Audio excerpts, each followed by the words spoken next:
MrBeast has built one of the fastest growing consumer goods in the world. But the interesting thing is not necessarily the videos, but it's the funnel that he has crafted to run through millions of dollars every single month. Today, I'm going to break down the exact formula he uses on the website Feastables, his chocolate company, and what little tricks he uses to improve his conversion rate, his average order value, and exactly how you can implement these into your own store to grow the business to the next level. MrBeast's chocolate company is one of the fastest growing companies in the world. But the interesting thing is, does it actually convert? And after I taught you all the little tricks from Feastables, I will exactly show you how we as a CRO agency would improve his website even further to get the performance even higher. To improve the conversion rate, there are a few things they do very well. Let's start with direct response marketing. This is a way to copyright, a way to communicate to your audience that you want them to purchase today, not tomorrow, not first talking to your spouse, today. And they do that by making you feel a certain way. A lot of the tricks they apply are tags throughout the site that say limited offer, available for 24 hours, only 5 in stock. These make you feel there's some sort of urgency. They want you to act today. And the other things are that they don't say just add to cart. They say show the world how much you care about healthy chocolate, about preventing child labor. All these different claims that they make that are good for society, and they certainly are, but they use it into their own benefit to make you feel that you're not only buying chocolate, you're also doing something good for the world. The perceived value is basically being increased by the way they communicate to you. And often with direct response marketing, you're not outlining all the different details and all the information on the page. There's a very strict one-column layout, so users don't have to figure out where they have to go to. And this way you make sure that they read what you want them to read, because their head goes through a certain process to figure out if this is something for them, if they can trust the site. Through direct response marketing, you allow you to answer all those questions directly where they want to know it. So MrBeast also screams at you. They have big titles and moving banners because they want to grab your attention. They don't want to leave anything up to chance, and they want you to make a purchase today. So one of those big claims that they're making that they don't want you to miss is that they show you that there are 1.5 million children working in the cacao factories, and they want you to see this so it improves the perceived value. Through direct response marketing, you're able to influence the purchase decision of your user. Number 2, they're elevating the value proposition. They are highlighting the benefits of the chocolate. They're screaming at you that it's suitable for any occasion, for any craving. They're already telling you when to use it and how to use it and why to use it. So they elevate the value proposition of the site. They communicate everywhere. It's good for the environment. They're saving a lot of children. These are things that help you make that decision a lot quicker. They're also not afraid to make big claims. They say world's best chocolate, but by who? Who says that? Did they make that up themselves? Unconsciously, you still believe, okay, if someone makes such a big claim, it must be true. So often, going a little bit stronger in the way you copyright is working in your benefit. Of course, there are legal boundaries, but it's okay to sell yourself. It's okay to maybe go a little bit over the edge and be a little bit creative. And then on the product page, then this is where you really want to communicate why this product is for them. Not only to make them purchase, but also to help them understand what is the right product for them. What you can often do is above the fold on mobile and desktop, you add 3 different bullet points and you show exactly why this product is different from any of the other products you have and why they should purchase this. And this way the user knows very well, okay, this is for me or this is not for me. And they go back to the collection page and they choose something else. Help them navigate and of course improve that perceived value. And it's a little bit hidden on their site, but as the product is mostly for kids, a lot of parents want to make sure that the product is healthy for their children. So there are nutritional facts on the site, but they're shown per serving, which is 35 grams for some examples. There are tons of sugar in these chocolate bars, but they don't show it per 100 gram, which is generally the way you would communicate it. It looks a lot less, right? The amount of sugar is basically divided by 3. So it's not that scary, but it's still the same amount of chocolate. The second thing they use to improve the conversion rate is social proof. MrBeast is the king of social proof and everybody already knows him. So the things that they do is they create partnerships. Here with Mario, of course, a massive brand that gives them a lot of relevance. It tells Mr. Beast is able to work together with such a big company. Mario, of course, makes them relevant. That partnership is recent, so that makes them more relevant. And then the other thing in their communication, they say that they are worldwide, but if you look at the map, they're only there at 20% of the countries. They're still missing a big chunk of the world. Nobody probably looks at this map. It already gives great confidence that they are worldwide. And they might still ship worldwide, but they are maybe not everywhere. They have really good videos that even explains why they're better than the competitors,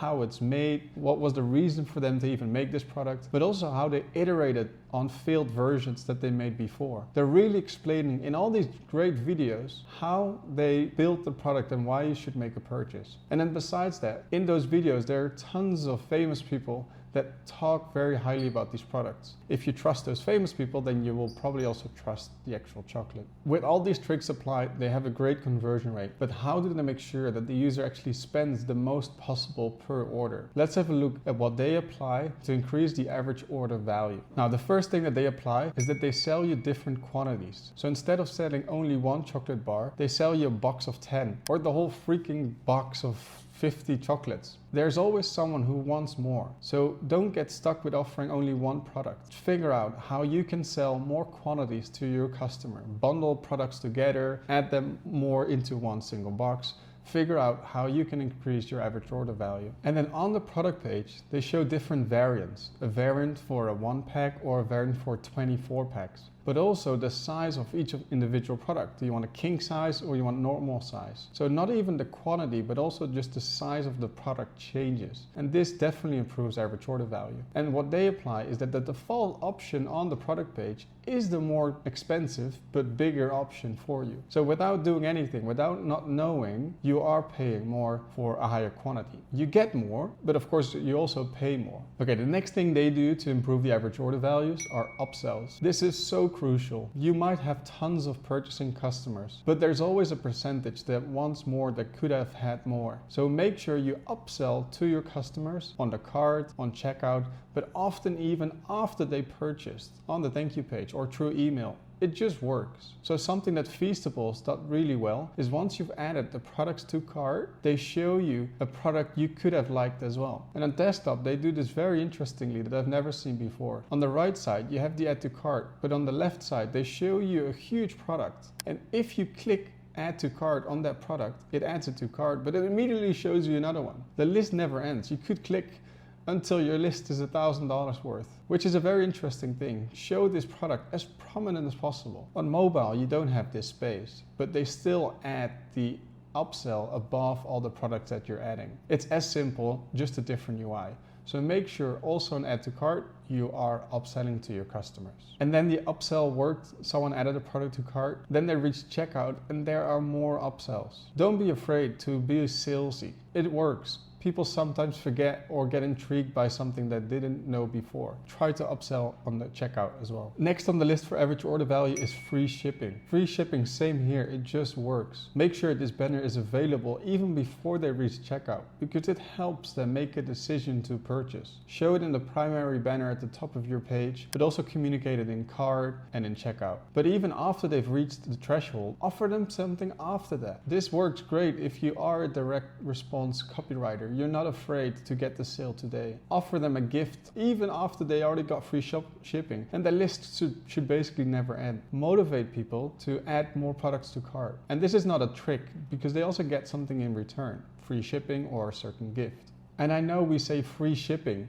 which costs them nothing and costs you something. But that's not the reason why we add free shipping. Free shipping is added because you generate more profit. And the way to calculate this is you already have your average order value, and then you need to add something on top of that that would make the shipping free for you. If you currently have a profit margin of, let's say, 60%, and then your shipping costs is $8, you do 8 times 60%. which is like 13%. And that's what you need to add to the average order value you already have. So then it becomes 60, instead of $60, you make it $73. And that's when the free shipping applies. This way, they add more to cart, but you don't pay for the free shipping. And of course, you want to add a little bit of margin so you actually earn extra from this. So instead of making it 73, you make it 75 or 80. So this way, you increase your profit, you increase your average order value, and the customer gets more in return. Okay, so now we've seen all the good stuff. Now actually, let's get into the things that I would change on Feastables.com. The first one is that he always talks about how great the chocolate is. And he communicates that very well in all the videos he made. But taking videos take a lot of time. So what you want to do on each of the product pages, below the fold, you want to clearly articulate why this product is good and why they should purchase it now. So in this case, you can explain why this product is made with a certain type of chocolate, or why it's good for you and why it compares better with other chocolate like Reese's or Hershey's. Basically counter all the doubts and hesitations that the parent might have in this case. And for a lot of the product pages above the fold, there's no value proposition. There's only an image and there's the variant to be selected to make a purchase. But also here, in short, add these bullet points and say exactly why this is a product that I should purchase. The second one is very simple, and that's page speed. With a very low score, your site will be slow, people will get frustrated, and they will not make the purchases that you want. And without being able to look at that many products, they might not find the right fit. The third, adding an image gallery. Currently there's a big image and the gallery icons are incredibly small. You wouldn't notice them. You want to basically intrigue the user to see what they can learn more about the product. And generally users read product images more than the actual content of the page. Explain the nutritional values, explain who has used this, explain why it's good. And of course, add videos there too, which is his strength. And then on the product selector, there might be a bunch of variants. It's a lot easier for someone to scan through or get even interested if they can see actual images. So if it contains nuts, show a few images of nuts. Or if it contains peanut butter, show peanut butter. This way it's a lot easier for someone to get intrigued. And the other thing is, what if I want 2 products? What if I want 2 variants? It doesn't let me choose that. And then the add to cart button. This is often the moment for someone to make a decision. Once they scroll past it, they are considering to click it. So you shouldn't hide it. And currently there are a lot of things going on around it that basically make the add to cart button invisible. And you want it to be incredibly clear. And generally, you also want to add why they should add to cart. Maybe there's like a guarantee, or it's delivered within 5 days, they've had 1,000 customers. The moment where they make a decision, that's when they're thinking a lot. So you want to basically counter all those objections there right and then. And as we saw earlier, Mr. Beast offers different sizes, different quantities. And often buying more gives you more chocolate, but you also pay less per bar. So in this case, there's actually a 7% discount if you buy 24 bars instead of 1.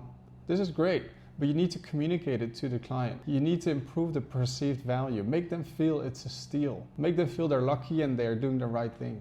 And then here, it would be great if the nutritional values were much better. Currently, there's just a lot of sugar. He doesn't promote them, and that's for a reason. And you want to communicate those nutritional values throughout the gallery and throughout the page to make sure that people actually read it. And once people have added their products to cart, they need to click to go to checkout. Another moment where they might have hesitation. Each step, including the add to cart, should have a reason why to continue. And in this case, the add to cart looks great, but it doesn't add any trust signals to it. Improving your conversion rate and your average order value is a never-ending road. It's a process that will help you improve more than you did yesterday. Even stores like Feastables or other $1,000,000 companies are struggling with their conversion rate, and improving it really helps you grow the business. And it definitely is worth the effort, because the returns that you can make by just improving a few elements of your site really makes a difference. So what you want to focus on after this video is improving the perceived value proposition by your customers. You want to make sure that they know that this